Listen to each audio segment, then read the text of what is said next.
हमने जब आपका लॉज ऑफ मोशन पढ़ा था उसमें मैंने आपको बताया था law of conservation of momentum. जिनको आता है law of conservation of momentum कौन बताएंगे, हैंड रेज कीजिए। Law of conservation of momentum.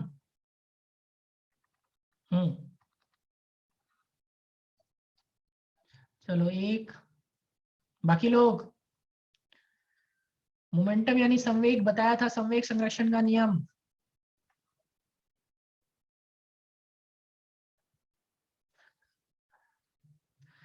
पहले बताइए, पहले प्रीति बताइए आप, इसके बाद पूछता हूँ रौनक से। जी sir. It states that if net external force acting on a system is zero, then momentum of the system remains constant. Thus, momentum of system is conserved. ठीक है, ओके। रौनक कुछ ऐड करना चाहेंगे? सर इसका फॉर्मूला बतवाए थे sir आप, m1u1 plus m2u2। m1u1 plus m2u2 equals to m1v1 plus m2v2। ठीक है, यही ना? Yes sir. ठीक है, next Rahul. Yes sir. Rahul कुछ ऐड करना चाहेंगे? Sir for a system total momentum always remains constant till to external force is zero। हाँ ठीक है, चलो ओके। नाउ देखो इसमें एक्चुअली क्या है ना कि वहां पे हम लोग मोमेंटम की बात करते थे, तो वहां पे हम लोग मोमेंटम की बात करेंगे, तो यहाँ पे हम लोग बात करेंगे किसका बाबू, तो यहाँ बात करेंगे हम लोग एंगुलर मोमेंटम का। ठीक है, किसका बात करेंगे, एंगुलर मोमेंटम। आप लोग बताओगे जो काम फोर्स करता था लीनियर मोशन में, वो काम रोटेशनल मोशन में कौन करता था? सबका जवाब आना चाहिए चैट में, चैट में बताओ जल्दी जल्दी।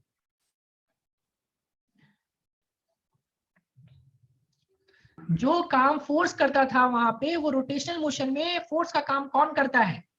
ठीक है, एक दो, बाकी लोग चैट में बताइए सब। Yes, torque. ठीक है, टॉर्क करता है, राइट। तो वहां पे हम लोग क्या लिए थे, टोटल मोमेंटम। ठीक है, वहां पे क्या लिए थे हम लोग, टोटल मोमेंटम। ठीक है, बॉडी का क्या रहता है, कंजर्व रहता है। कब? जब उस पे जो नेट फोर्स है वो जीरो रहे।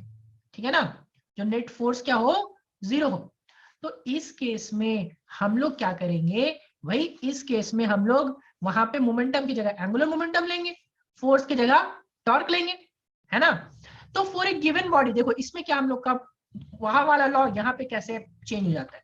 For a given body in rotational motion, अगर कोई बॉडी हमारा किसमें है, रोटेशनल मोशन में है, इट्स एंगुलर मोमेंटम, वहां मोमेंटम होता था, यहाँ पे क्या होता है, एंगुलर मोमेंटम होता है। It's angular momentum remains conserved provided that net external torque acting on it is zero. पहले क्या था, नेट एक्सटर्नल आपका क्या था वहां पे, सो बताओ तो, नेट एक्सटर्नल फोर्स था, यहाँ पे क्या हो जाएगा, नेट एक्सटर्नल टॉर्क हो जाएगा। क्लियर? तो वहां पे अगर आप याद करोगे कि वहां पे हम लोगों ने जो लिया था, वहां पे क्या लिया था भाई, तो वहां पे आपको ऐसा लिया हुआ था, याद करो, F net equals to zero. तो F net equals to zero, F net को क्या लिखते थे, डीपी बटा डी, यही हमारा सेकंड लॉ था। डीपी बटा डी, ये क्या था, ये सेकंड लॉ था। ठीक है, तो DP by D T equals to क्या हो जाता है, जीरो। और DP by D T equals to zero, तो पी बराबर क्या हो जाता था, पी बराबर हो जाता था कांस्टेंट, है ना। पी बराबर क्या हो जाता था, कांस्टेंट। क्लियर? तो वैसे ही क्या हो जाएगा यहाँ, टाउ नेट, देखो वहां पे फोर्स नेट था, यहाँ पे क्या था, टाउ नेट। टाउ नेट बराबर जीरो, तो DL by D T, tau को हम लोग याद करो सेकंड लॉ से, अगर इसको सेकंड लॉ से याद करोगे तो सेकंड टॉर्क का सेकंड, जो हम लोगों ने रोटेशनल मोशन का सेकंड लॉ देखा था, यही तो देखा था कि टाउ इक्वल्स टू क्या होता है, टाउ इक्वल्स टू होता है डीएल बाई डी। ठीक है, तो DL by D T will be equal to what, DL by D T will be equal to zero.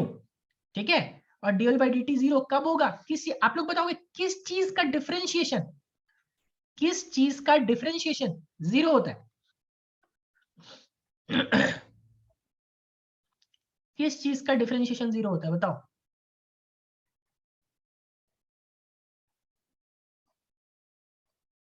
Chat में बताइए, चैट में सब बताइए तो जरा। एक नाना ने हाथ उठाया, बताइए नाना क्या होता है, किस चीज का डिफरेंशिएशन जीरो होता है?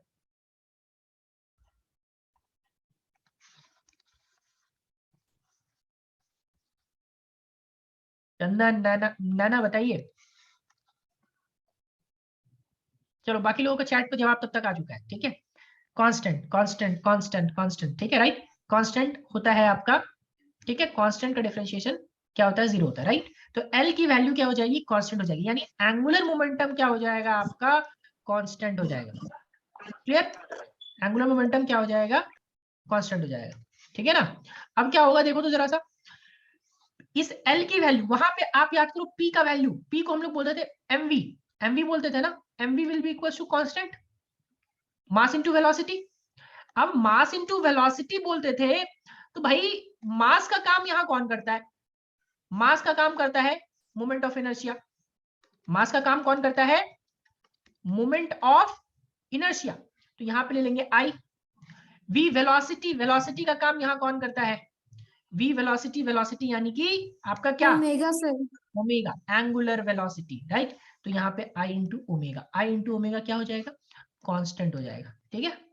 अब I into omega constant, constant का क्या मतलब, कांस्टेंट का मतलब हो जाएगा कि I one into omega one equal to I two into omega two. अगर कहीं तीसरा भी सिस्टम रहता तो I three into omega three, चौथा भी रहेगा तो आई फोर इंटू ओमेगा फोर, ठीक है।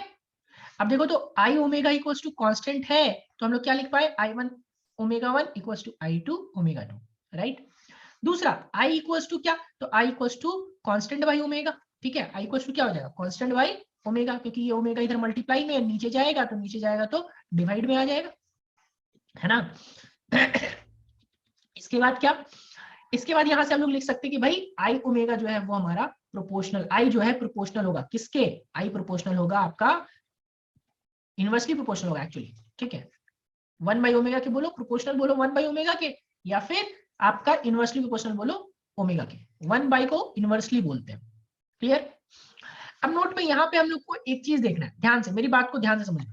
इनवर्सली प्रोपोर्शनल का मतलब, चलो इनवर्सली प्रोपोर्शनल का मतलब, ठीक है,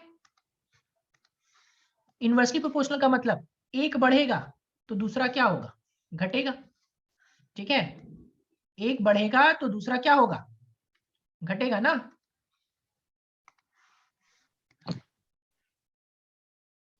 ठीक है, तो आप मुझे एक बात बताओ, I is proportional to omega, omega अगर ज्यादा होगा, ध्यान से सोचना, ओमेगा अगर ज्यादा होगा तो आई की वैल्यू, ओमेगा की वैल्यू इंक्रीज होगी। अगर मैं ध्यान से क्या बोल रहा हूं ध्यान से सुनो, आई की वैल्यू इंक्रीज होगी, पहले ओमेगा लेके चलते, ओमेगा की वैल्यू इंक्रीज होगी तो आई का वैल्यू क्या होगा, सब चैट में बताओ जल्दी से।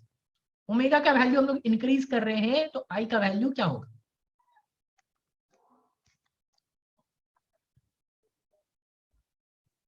ओमेगा का वैल्यू इंक्रीज कर रहे हैं तो आई का वैल्यू, यस, ओमेगा का वैल्यू इंक्रीज करेंगे तो आई का वैल्यू डिक्रीज होगा, राइट। और वाइस वर्सा भी होगा, अगर ओमेगा इंक्रीज होगा तो आई का वैल्यू क्या होगा, डिक्रीज होगा, है ना। तो हम लोगों के पास ओमेगा का वैल्यू अगर इंक्रीज होगा तो आई का वैल्यू डिक्रीज होगा, ओमेगा का वैल्यू डिक्रीज होगा, क्लियर, ठीक है। चल तो कोई देना क्या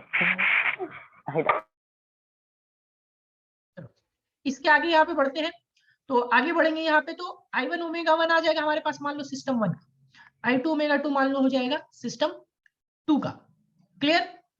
और आई वन बड़ा है आई टू से, ध्यान रखना अगर आई वन बड़ा है आई टू से, ठीक है, तो ओमेगा वन की वैल्यू छोटी होगी किससे, ओमेगा टू से, क्यों, क्योंकि इनवर्सली प्रोपोर्शनल है, ठीक है। मतलब आई बड़ा होगा तो ओमेगा छोटा होगा, ठीक है। अगर दूसरा सिस्टम लेके चलो आई टू ओमेगा टू, अगर आई वन छोटा है किससे, आई टू से, आई वन क्या है, छोटा है किससे, आई टू से, तो ओमेगा वन जो होगा वो बड़ा होगा किससे, ओमेगा टू से, क्यों भाई, आपका इनवर्सली प्रोपोर्शनल है इस वजह से। अब मैटर ये करता है भाई, ये जो हमने पढ़ा वो आपका प्रैक्टिकल लाइफ में कहाँ यूज है, ठीक है। अच्छा, कितने लोगों ने स्केटर को सर्कस में घूमते हुए देखा है, स्केट जो चलाता है वो अपना रोल करते हुए ऐसे से अपना स्केटर हाथ फोल्ड करके ऐसे से रोल करते हुए देखे, कितने लोगों ने फोल्ड करके घूमते हुए देखा है, हैंड रेस करो तो, सर्कस वर्कस में देखा होगा, कितने लोगों ने वो देखा है, निरंजन, विनय, दीपक, चलो इतने लोग देख रहे हैं, ठीक है। चलो एक एक, सबसे पहले निरंजन ने हाथ उठाया था, सबसे पहले उन्हीं से सवाल करता हूँ, आ जाओ। निरंजन आवाज आ रही है आपको मेरी? Yes sir. आप मुझे एक बात बताओ कि जब स्केटर को फास्ट मूव करना होता है, ठीक है, तो वो हाथ को ऐसे लंबा करता है या फोल्ड करता है, छोटा करता है, जब वो फास्ट मूव करेगा सर गोल पे? बताइए, देखा होगा तो नोटिस किया होगा थोड़ा। यस सर, हाथ को लंबा, और सर हाथ ऐसा ही सीधा रखता है सर, अगर हाथ और ऐसे ये सीधा हाथ को रखेगा, ऐसे ही। हाथ अगर सीधा रखेगा तो फास्ट मूव कर पाएगा या नहीं कर पाएगा? तो सर हाथ अपने पास ही रखता है सर। हाथ अपने पास ही रखता है, चलो गुड। जब उसको फास्ट मूव करना होता है, ध्यान रखना, जब कोई भी स्केटर सर्किल में ऐसे घूमेगा, उसको फास्ट मूव करना है तो हाथ को वो ऐसे फोल्ड करके रखेगा, ठीक है।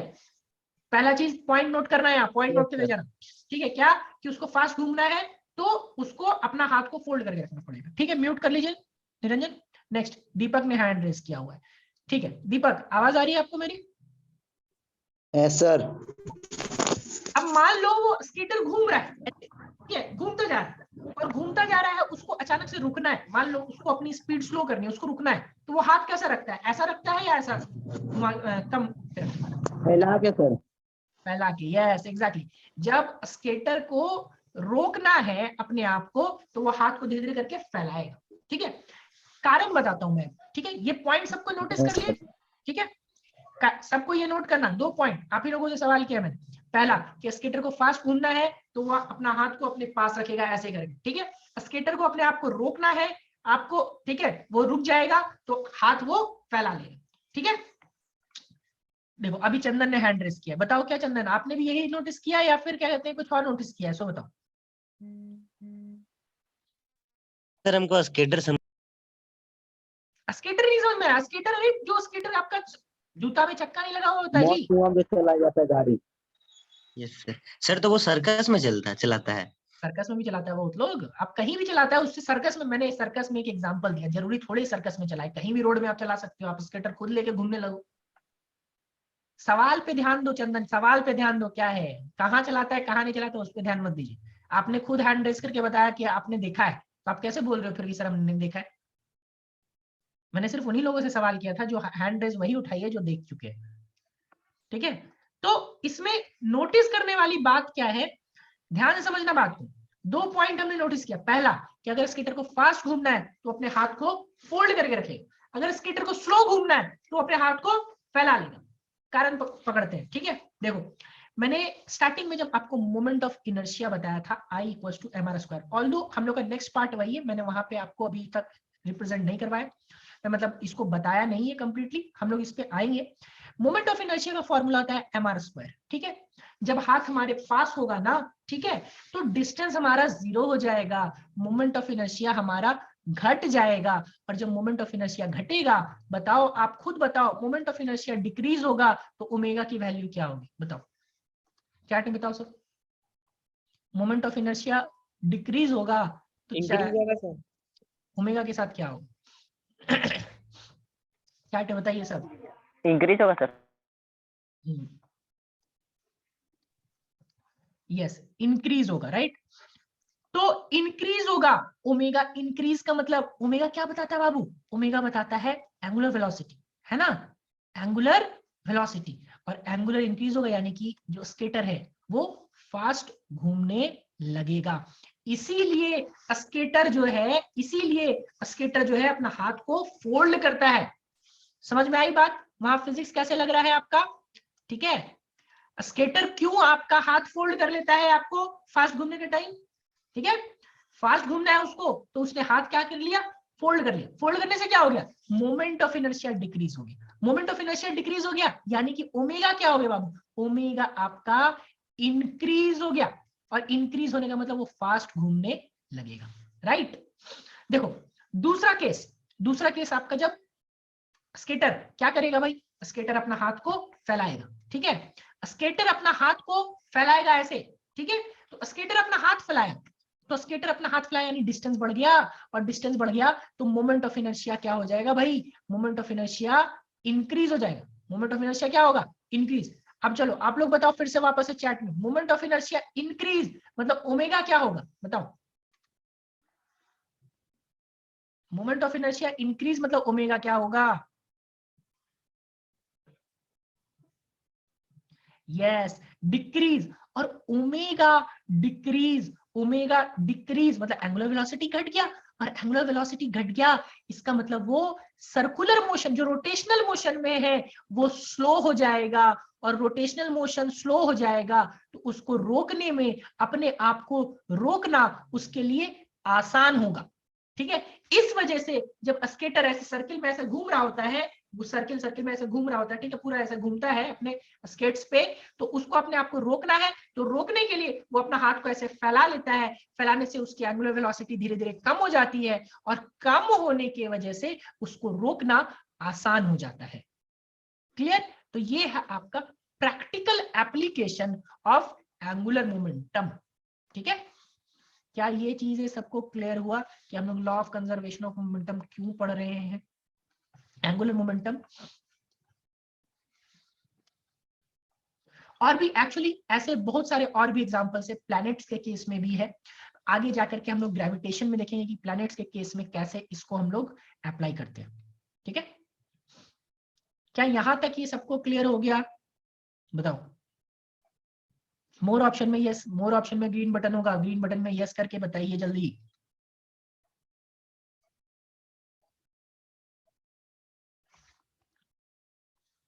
चलो ओके, नाउ थोड़ा सा हम लोग आगे बढ़ते हैं, और इसके बाद हम लोग आते हैं बाबू वर्क डन पे।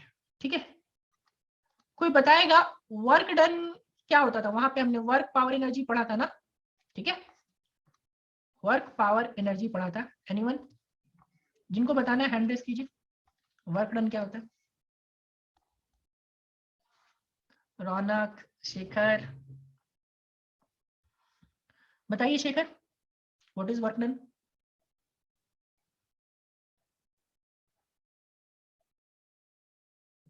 शेखर आपकी आवाज नहीं आ रही।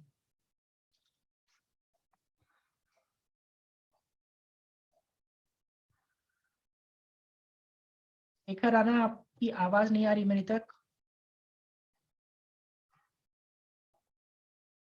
चलो शेखर का लगता है आवाज नहीं आ रहा है। रौनक आप बताओगे?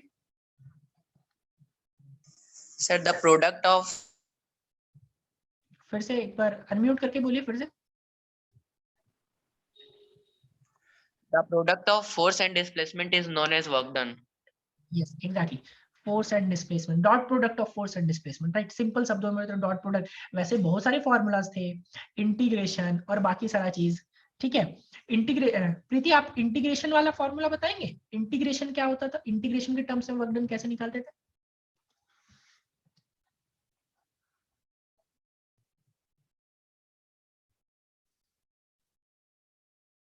प्रीति आवाज आ रहा है आपको?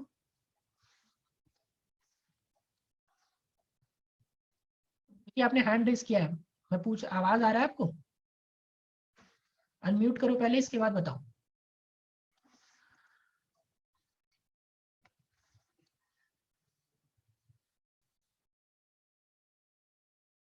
तो लगता है उनको आवाज नहीं आ रहा। ठीक है, हम लोग आगे बढ़ते हैं।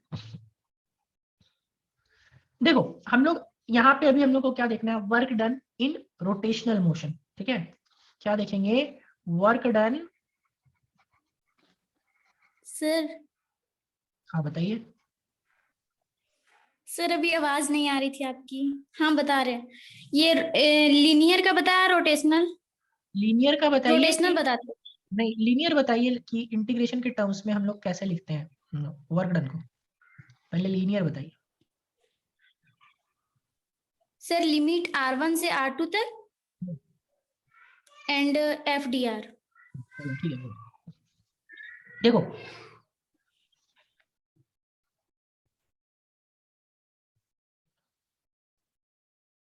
Work done in rotational motion, ठीक है, work done in rotational motion, ठीक है।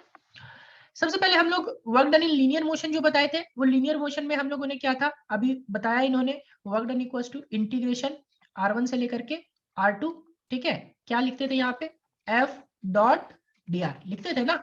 तो फोर्स का आपका काम, आवाज क्लियर नहीं आ रहा सर। आवाज कितने लोगों को क्लियर नहीं आ रहा है? आवाज क्लियर नहीं आ रहा है? जितने लोगों को आवाज क्लियर आ रहा है वो लोग मोर ऑप्शन में जाके ग्रीन कलर का बटन प्रेस करें, तो जिनको आवाज क्लियर आ रहा है।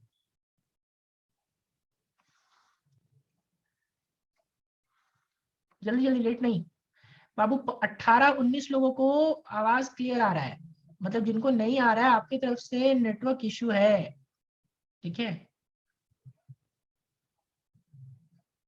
बाकी लोगों को तो क्लियर आ रहा है, ठीक है। देखो यहाँ पे हम लोग कंटिन्यू करते हैं। वर्क डन इक्वल्स टू क्या होता है, वर्क डन इक्वल्स टू क्या है, फोर्स डॉट dr। भाई फोर्स का काम कौन करता है, टॉर्क करता है, ठीक है। और dr का काम कौन करता है, डी थीटा करता है ना। या फिर दूसरा एक और, ठीक है, एक और आप क्या लिखे थे, एक और लिखे थे याद करो तो, work done equals to F dot S लिखे थे ना, एफ डॉट एस। तो एफ डॉट एस लिखेंगे तो एफ की जगह पे क्या हो जाएगा, एफ की जगह पे हो जाएगा आपका टाउ, और यहाँ पे एस की जगह क्या हो जाएगा, थीटा, ठीक है, क्लियर। तो यहाँ पे हम लोग क्या लिखेंगे, ध्यान से देखो, लिखेंगे the dot product of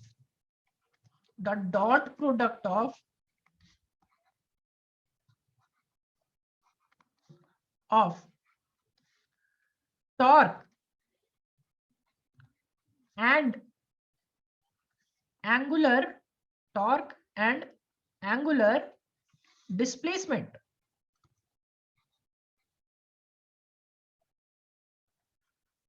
is known as work done। पिछले बार F डॉट एस लिया था, is known as work done, ठीक है। यानी कि वर्क डन जो होगा वो क्या हो जाएगा भाई, तो वर्क डन हमारा हो जाएगा टाउ डॉट थीटा, ठीक है। ये थीटा के टर्म्स में,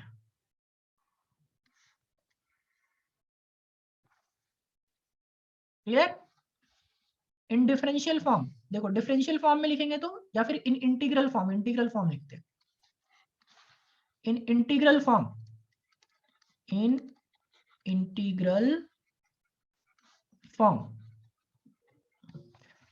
फॉर्म लिखोगे यहां तो कैसे लिखेंगे, देखो तो, work done equals to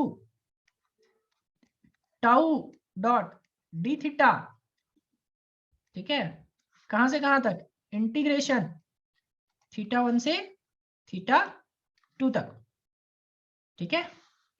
theta 1 से लेकर के क्या लिखेंगे, कहां तक, थीटा 2 तक,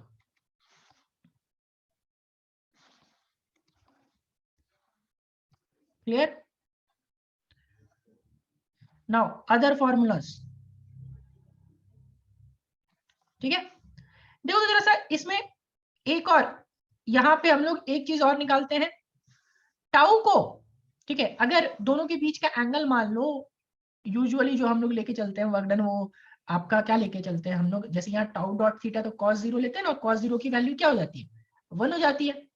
हाँ इसमें भी लिमिट ही बोलते हैं, लोअर लिमिट और अपर लिमिट, ठीक है। तो cos 0 मैक्सिमम वर्क डन, तो फॉर मैक्सिमम वर्क क्या लिखेंगे यहाँ पे, देखो तो, फॉर मैक्सिमम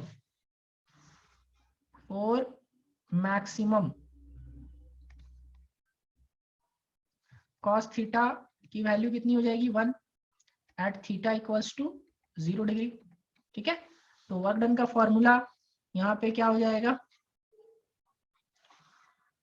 वर्क डन का फॉर्मूला हो जाएगा दिस इक्वल टू इंटीग्रेशन, ठीक है, थीटा 1 से theta 2 tau times of D theta cos theta लिखोगे, कॉस थीटा का वैल्यू 0, तो 0 पे क्या हो जाएगा 1, तो टाउ डी थीटा। ठीक है, work done equals to theta 1 से थीटा 2 टाउ डी थीटा।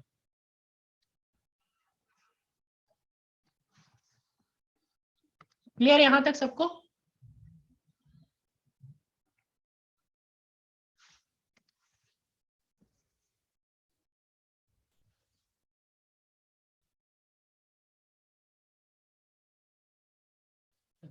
थोड़ा सा आगे बढ़ते हैं, और आगे बढ़ने के बाद देखो तो जरा सा, आपने ये भी पढ़ा था ऑल्सो, वी नो दैट